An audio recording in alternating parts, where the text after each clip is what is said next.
welcome to Virtual CB1A. This is Miss Rena, and for this video discussion, we're going to talk about trigonometric functions of an acute angle. We're given here a right triangle ABC with the right angle C. Ngayon, i-identify natin yung mga parts niya. Particularly with respect to angle A. So if we have here an acute angle A, then the opposite side is side A. Kung ano po yung katapat ng reference angle natin. So if your angle under consideration is A, then the opposite ay yung katapat niya. And then the adjacent ay yung katabi niya. So ang katabi niya, di ba dalawa? Meron tayong side B at saka side C. But we are only talking about the legs or yung mga shorter sides when we are dealing with opposite and adjacent sides. So, hindi po isasali si hypotenuse sa choices. Pag opposite, katapat. Pag adjacent, yung mas maiksi na katabi. So, that is side B. Okay? So, recall that the hypotenuse of the triangle is the side AB because it is opposite or yung katapat ng right angle natin. So, the ratios of the sides of a right triangle occur often enough in practical applications to warrant their own names. So, we define the 6 trigonometric functions of A as follows. So, for here, nandito pa rin yung ating triangle. If we are talking about the angle A, the 6 trigonometric functions are as follows. So, the name of the first function is sine A. In abbreviation, SIN na lang. So, that is sine A. That is equal to the opposite. So, opposite niya over the hypotenuse. So, that is A over C.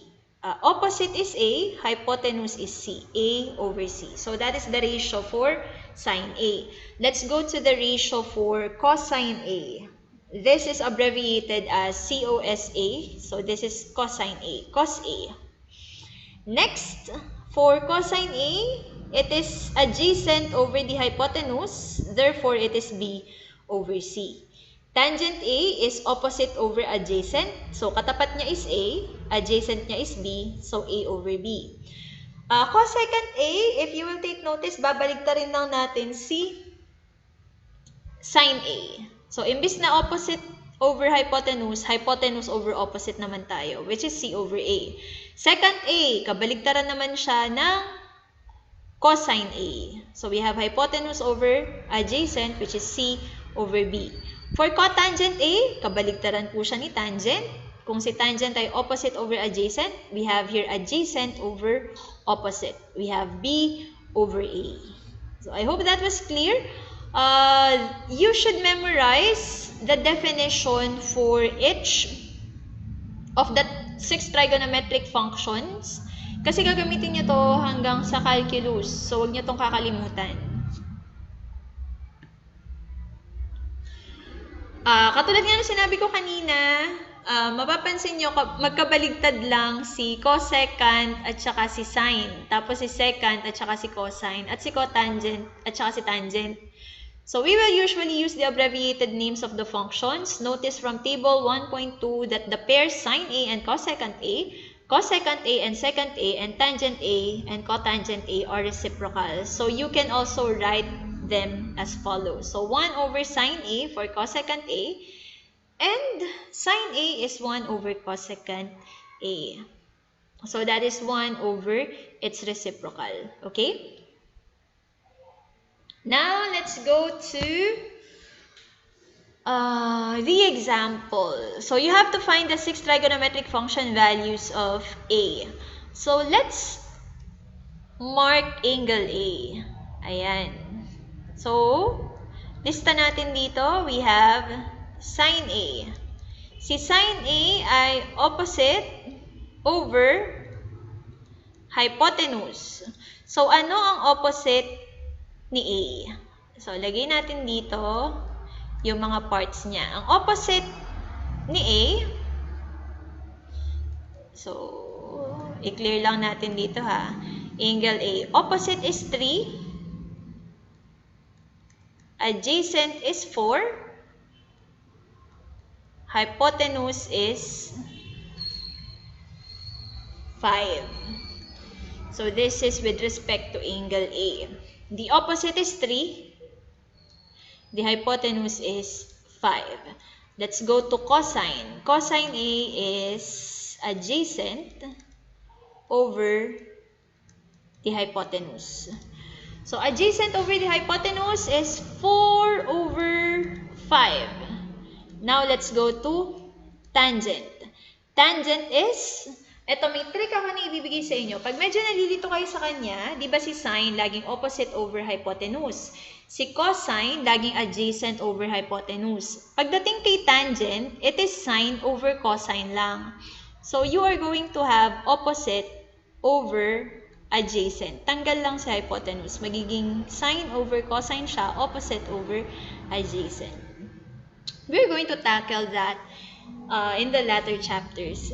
So we have opposite is 3 and adjacent is 4. And as we mentioned earlier, may mga reciprocals to. Si sine A, si cosine A, at saka si tangent A. So for cosine A, ang kapartner niya ay si cosecant A. Trick ulit, kung wala siyang ko, yung kapartner niya may ko. Kung meron siyang ko, yung kapartner niya walang ko. Yung reciprocal niya walang ko.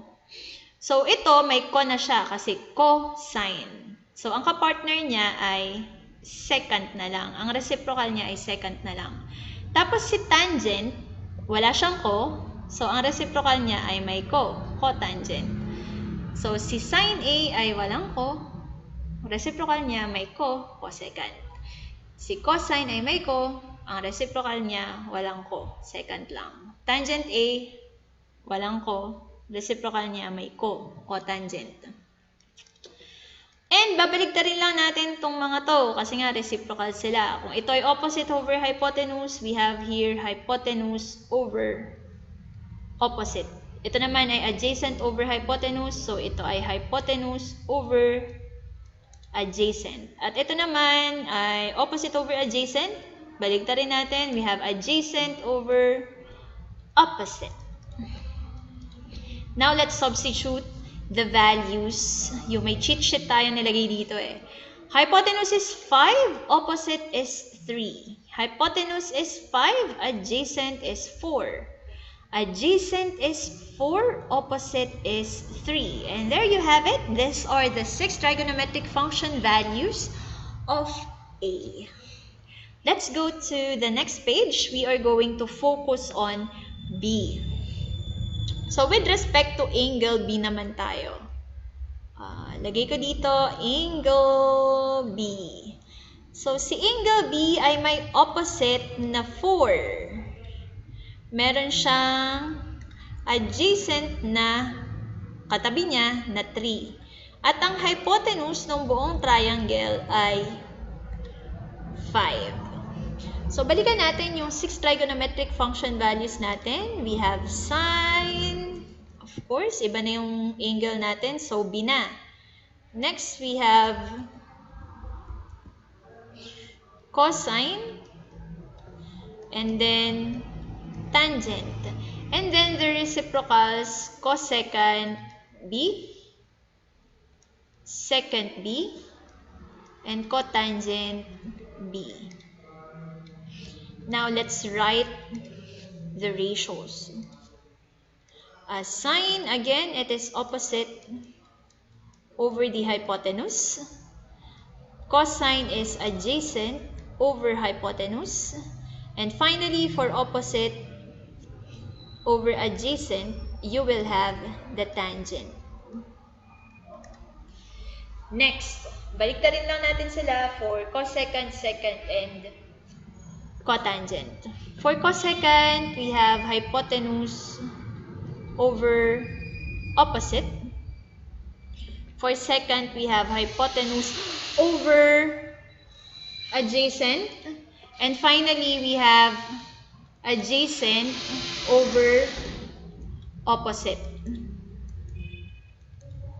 Now, let's check for the ratios.